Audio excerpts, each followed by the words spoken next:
Baik, kalau tadi kita udah ngobrolin ya mas berdua terkait dengan perencanaan usaha nih yang kita sudah menggunakan analisis BMC atau kemudian ada yang namanya business plan. Nah kalau untuk sebuah wirausaha itu kan selain perencanaan kan tadi ada eksekusi. Nah salah satu eksekusinya itu kan ini ya kaitannya dengan pemasaran produk atau biasa disebut dengan marketing. Nah kalau saya pernah dengar nih sebenarnya kalau usaha itu yang menjadi ujung tombak sebuah usaha atau bisnis itu kan bagian marketingnya ya, karena dia memperkenalkan produknya itu ke masyarakat umum sebagai target market kita. Nah mungkin bisa diceritakan nih Mas Hasnil atau Naufal kaitannya dengan marketing atau memasarkan produk itu sebenarnya kayak gimana sih, apalagi kalau zaman sekarang kan ada yang namanya zaman sekarang sudah zaman online gitu loh, berarti kan kita menggunakan media-media sosial yang ada. Nah mungkin bisa di-sharingkan sedikit gimana sih marketing yang harus dilakukan di zaman atau di era ini seperti itu. Siapa dulu? Tadi udah ngomong kan? Oh ya ini anu aja Mas Hasan dulu aja. Oke. Jadi kalau mau online ya, di online sebenarnya ilmu yang di online maupun offline itu sama. Cuma kalau di online itu kita lebih cepat memvalidasi cara saya salah apa bener kayak gitu. Sehingga pertumbuhannya jadi lebih cepat daripada kalau kita gunain offline. Contoh ya kalau offline itu nyebar brosur gitu. Kita baru tahu efek nyebar brosur itu mungkin seminggu lagi, 2 minggu lagi, kelamaan kan gitu. Tapi kalau kita di online, kita bisa langsung ngecek gitu. Kita misal posting di Instagram aja ya, kita kan langsung tahu, oh berapa sih orang yang lihat ini, insight-nya berapa. Terus dari ini mereka ngeklik ini enggak, ngeklik apa kontak atau datang ke website atau enggak. Nanti kan kita bisa ngukur itu ya. Jadi prinsipnya kalau di bisnis itu simpel aja. Sesuatu yang tidak bisa kamu ukur, maka kamu tidak akan bisa ngatur. Maka harus kita bisa ukur. Makanya tadi saya berkali-kali bilang untuk ukur ya. Terus yang pertama yang kita lakukan untuk langkah pertama adalah kita nentuin dulu pasarnya siapa. Misal contoh, kalau saya senengnya itu ibu-ibu muda, gitu. Kenapa? Karena butuhnya banyak mesti. Ya benar. Entah butuh kasih sayang, gitu.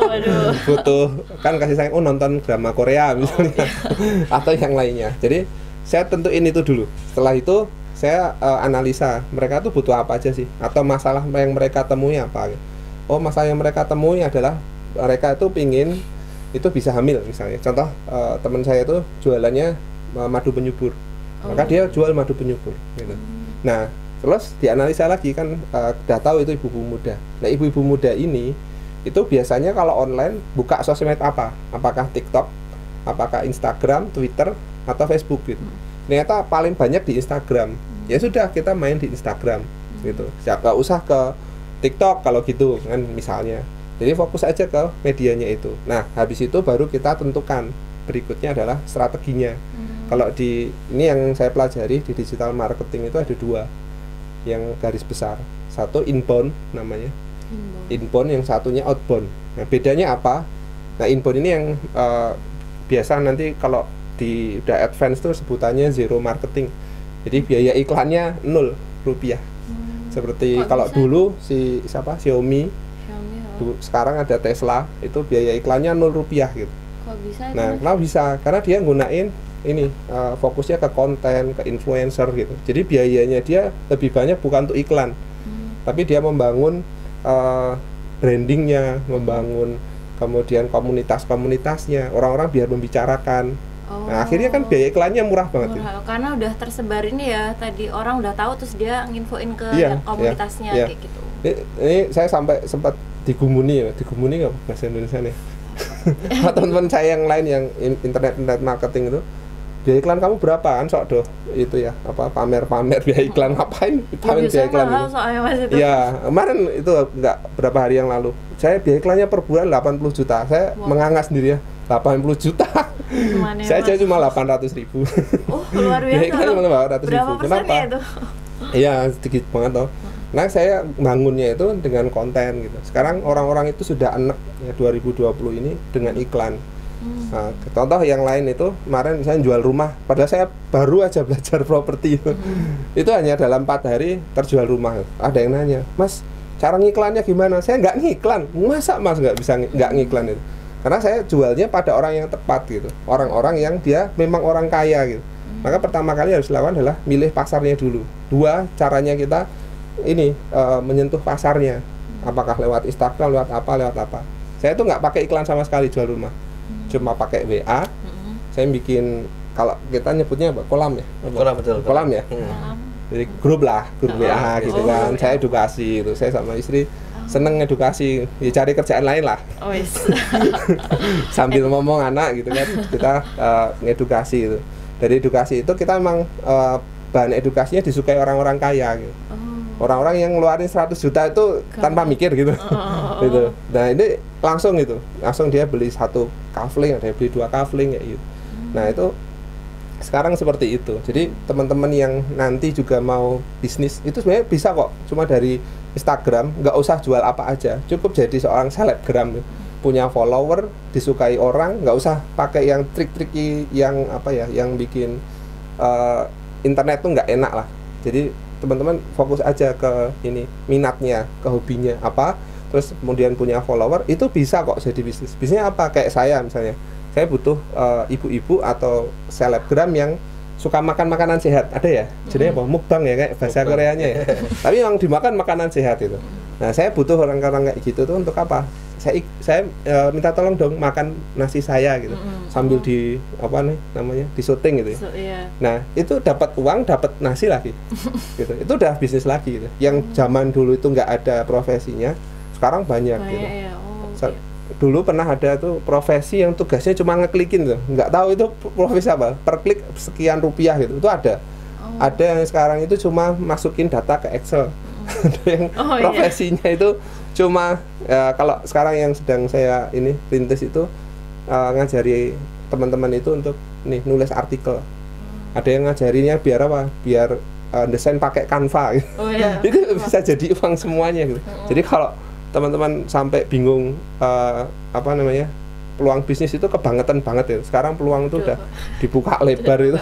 Ya. Sampai bingung mau nganggur itu gimana caranya? Sampai bingung mau nganggur itu gimana? Gitu. Baik. Wah, luar biasa nih ternyata ya. Terkait dengan dunia online sekarang tuh ternyata justru muncul ini ya, apa profesi-profesi baru yang dia itu mungkin bukan menjadi guru atau bukan menjadi dokter atau apa, tapi apa tadi, tukang ngeklik atau pindah data ya dari apa ke Excel seperti itu. Ternyata itu juga bisa menjadi profesi baru seperti itu. Nah, kalau dari Naufal sendiri nih terkait dengan bisnis atau usaha startup ya, itu gimana sih cara untuk melakukan marketing produknya seperti itu? Mungkin bisa di-share. Ya, tadi udah lengkap banget sebenarnya ya.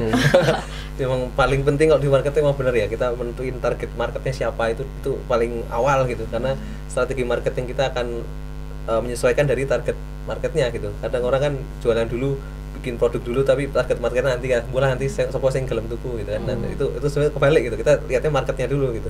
Jadi dari situ kita bisa tahu channel mana yang lebih pas untuk target market kita. Contoh tadi ya, ibu-ibu ternyata lebih sering buka Instagram, berarti kita jualannya lewat channelnya Instagram itu. Terus sekarang anak-anak SMA kayak lebih sering pakai Line misalkan, kita ke Line. Bapak-bapak lebih ke Facebook, itu kan kita perlu menyesuaikan tuh. Nggak bisa sama channelnya kan ya. Jadi kita targetnya untuk anak muda tapi jualannya di Facebook misalkan, itu jadinya nggak pas gitu kan. Jadi perlu menyesuaikan gitu. Nanti produknya juga menyesuaikan akhirnya kan gitu. Kita jualan es krim di Kutub Utara ya nggak laku. Targetnya siapa itu? Mereka di sana butuhnya yang hangat-hangat, ya udah produk kita kan menyesuaikan itu. Channelnya apa? Mereka di sana adanya Facebook gitu, sosmed lain di ban sama negaranya gitu. Kita kan itu menyesuaikan semua akhirnya. Kalau target market kita udah clear, strategi marketing kita akan lebih clear. Dan kita memang perlu ada ini ya, mungkin tadi ya kalau Mas Hasan tadi sempat nyebut kolam ya, ada funneling ya istilahnya, ada apa? Saya pakainya flywheel. Oh gitu. Beda lagi. Oh beda lagi ya. Wah itu nanti mungkin bisa sharing tuh. Ya bisa, ya intinya ada ini ya, ada kalau kita mau target sekian orang yang apa mau beli ya kan, ada tentu ada tahap-tahap sebelumnya kan, sebelum dia akhirnya beli gitu. Dari dia aware dulu, kemudian dia tertarik, akhirnya beli, terus itu kan tahap yang cukup panjang itu. Nah jadi kita perlu mikirin juga itu apa tahap itu. Jangan kira orang yang lihat postingan kita di sosmed itu udah pasti beli gitu kan. Saya masih panjang gitu kan prosesnya. Nanti dia nanya ke CS-nya, misalkan CS-nya ternyata nggak bagus nangkepinnya, dia jadi nggak jadi beli. Jadi kan banyak itu channelnya alurnya sebenarnya. Jadi itu juga perlu dipertimbangkan itu. Dan zaman sekarang sosmed tuh ini banget kok, powerful banget ya. Karena bahkan kemarin kalau masih ingat kasusnya Joska kemarin ya. Iya, dihapus sekarang. Enggak, itu kan sebenarnya bukti bahwa sosmed itu punya pengaruh sangat besar. Bahkan sekarang orang bisa menganggap satu hal menjadi kredibel itu cukup lihat sosmednya gitu. Di Joska itu belum dapat izin OJK padahal tapi sudah dipercaya gitu karena dia sering posting hal-hal yang mengedukasi soal finansial itu. Orang jadi percaya padahal ya hanya lewat sosmed aja. Bahkan sekarang banyak influencer di Instagram itu lebih dipercaya ketimbang ahlinya. Misalkan ada influencer yang sering ngeposting soal nutrisi tentang kesehatan gitu. Bahkan lebih dipercaya dibanding dokter padahal dia bukan dokter. Kemarin juga sempat ada kasus yang teman-teman mungkin tahu juga yang ada kasus pelecehan seksual yang dokter siapa yang psikologi itu. Yang mantan dosen UGM. Bukan. Jadi ada akun Instagram yang dia mengaku sebagai dokter, dokter psikologi, terus padahal sebenarnya dia bukan psikolog. Jadi tapi karena branding dia di sosmed orang-orang banyak percaya dan ternyata malah disalahgunakan jadi pelecehan seksual dan sebagainya. Jadi ya lagi-lagi banyak itu kan orang-orang percaya hanya lewat sosmed. Jadi itu sebenarnya ini bukti bahwa sosmed punya peran sangat penting gitu untuk membranding gitu, membangun trust customernya kita lah, target marketnya kita gitu. Jadi mungkin itu sih ya.